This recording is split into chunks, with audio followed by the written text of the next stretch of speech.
Nós deduzimos a lei de Stephen porque aquele caso é bem simples, né? Então a gente gostaria de escrever uma equação mais geral do que aquela, sem fazer a hipótese, por exemplo, de que a densidade é constante, de que o fluido é incompressível, né? Então a gente está querendo agora escrever a equação mais geral possível, né, que rege os fenômenos, né, da eletrostática. Ora, a estratégia é relativamente simples, porque a gente vai fazer uso dessa estratégia, né, também no caso do movimento de um fluido. A estratégia consiste no seguinte, e claro que aqui nós estamos, de certa maneira, fazendo uso do formalismo, da descrição de Lagrange. Eu considero um pedaço, um elemento infinitesimal de um fluido e vou agora estudar um movimento dele. Não, aqui nós não vamos estudar um movimento. Nós vamos analisar as forças que agem sobre um elemento de um fluido. Vamos considerar esse elemento como sendo infinitesimal, ou seja, o elemento de volume eu tenho aqui um cubinho, ou melhor, um paralelogramo,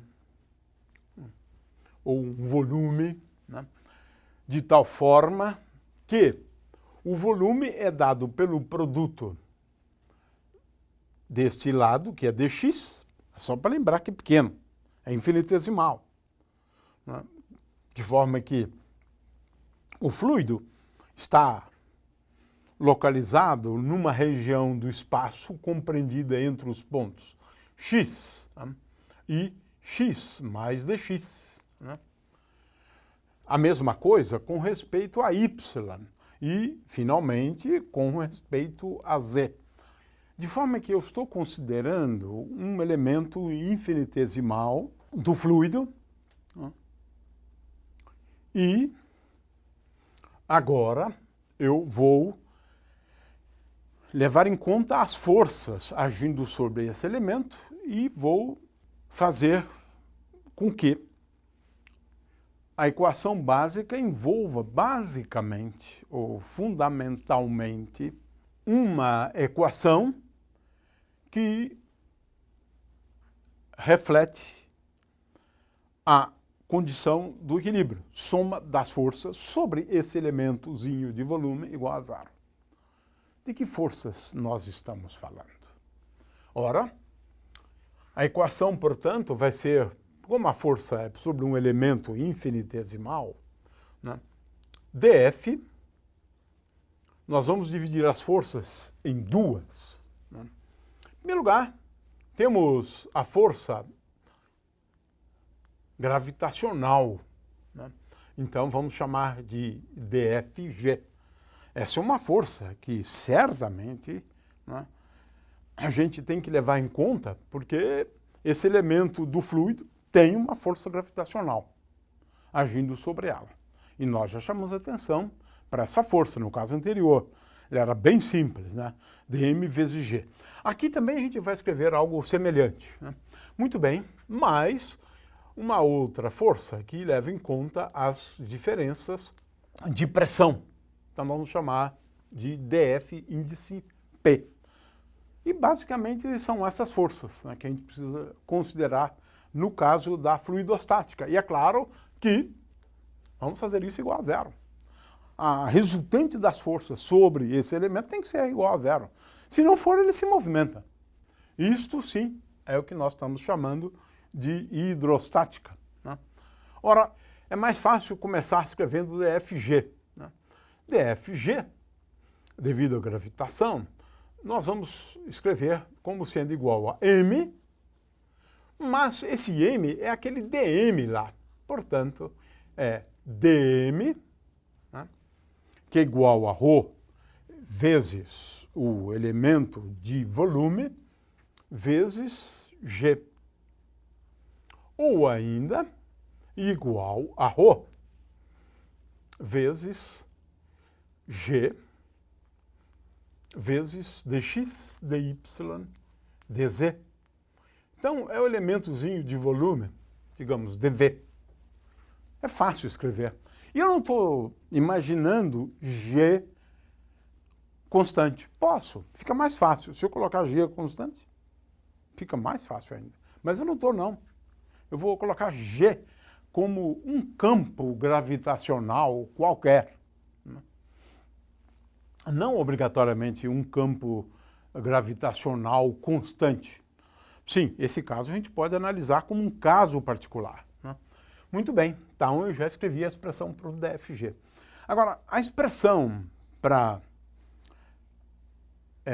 DFP, isso aqui a gente precisa trabalhar um pouquinho em relação a esta expressão aqui. Né? Ora, o que seria o DF índice P? Né? Ora, nós devemos calcular, né, a força que resulta da diferença de pressões.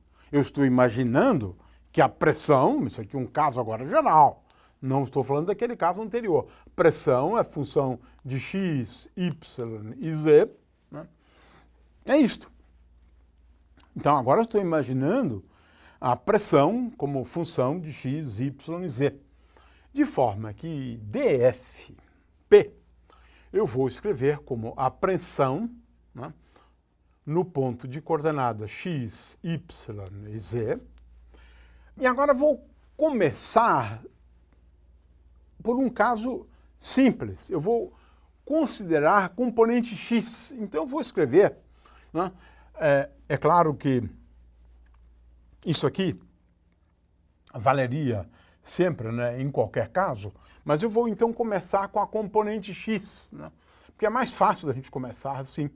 DFP, agora eu estou pensando na componente x dessa força, né, ela é dada pela diferença entre a pressão, estou considerando componentes, depois eu dou o resultado geral. Né, é pressão no ponto x, né, y, z, menos a pressão no ponto x mais dx. E agora, veja bem, eu estou considerando a componente x da força vezes a área. Mas veja só, eu estou considerando a pressão, né, ao longo desta superfície aqui, né, e agora eu estou considerando a pressão na outra superfície. E a outra superfície está em x mais dx, vamos colocar aqui o termo completo, y e z. Né? E agora precisamos entender que área é esta aqui. Né? Esta força é igual à diferença de pressão, né, vezes uma área. E a área é a área dessa superfície aqui, que tem lados dy vezes dz. Portanto, vezes dy vezes dz. É isso. Agora, nós fazemos uso de uma expansão de Taylor, né, envolvendo só a coordenada x. E escrevemos P de x mais dx é uma aproximação, né, y e z é igual a P de x, y e z mais dp dx, né, calculado no ponto x, y e z. Vamos escrever só assim. Vezes dx. Mas esses outros termos a gente despreza. Ou seja, a pressão nessa face aqui é P e a pressão agora nessa outra, veja, vamos desenhar para que a gente entenda, nessa outra aqui, nessa outra face, eu estou considerando, em primeiro lugar, a pressão, a componente X da força sobre esse elemento de volume. Então, eu calculo a pressão aqui, menos a pressão, lá é a diferença de pressões, né, vezes a área, só para entender, a área é esta aqui. Continua sendo a mesma área lá, né? Então, eu estou calculando, digamos assim, a força sobre essas duas faces, né, que distam de uma distância dx. É isto, né? Então, estamos calculando a componente x dessa força. Componente x da força. Então, feita essa aproximação, podemos facilmente verificar que a expressão para a componente x, né, da força associada à pressão é igual a menos dp dx vezes dx, mas agora eu calculei a diferença de pressão, agora tem aqui a área, vezes dy vezes dz. É isso. Calculei só uma componente. Se eu fizesse para y, não é difícil, é a mesma coisa, só que aí eu considero y e aqui eu considero y mais dy, mantendo o x constante. O fato é que para componente y, eu escrevo menos dp dy vezes dx vezes dy vezes dz. E a componente z, né, é dp df pz é igual a menos dp dy vezes dx dy dz. Resumindo, esta equação aqui pode ser escrita da seguinte forma. Vou escrever tudo de uma forma bem resumida. A condição para o equilíbrio se escreve. Vou escrever aqui gradiente, mas já explico, né? Gradiente da pressão, porque realmente o que importa é o gradiente de pressões, né? Então, gradiente da pressão, né? Acabamos de deduzir isso, eu já vou escrever o que é o gradiente da pressão, né? Com o sinal menos, mais ρ vezes G. É claro que nos dois casos você tem aqui um elemento de volume, né, dx, dy, dz igual a zero. Então essa condição eu posso escrever sob esta forma aqui. Quem é gradiente? É uma maneira da gente escrever, né, o seguinte: gradiente de uma função qualquer, no caso a pressão, é igual a dp dx vezes i mais dp dy vezes j mais dp dz vezes k. É isto. Ou seja, o que eu escrevi aqui é basicamente o que eu obtenho lá. A componente x, né, dessa equação é menos dp dx mais ρ vezes gx, né? Conclusão: a equação básica, fundamental, né, da hidrostática é esta. Qual seja, menos, estou escrevendo isso de uma forma bastante resumida, menos gradiente de P. P é função, no caso geral, de Y e Z, mais ρ vezes G igual a zero. Essa equação, que vale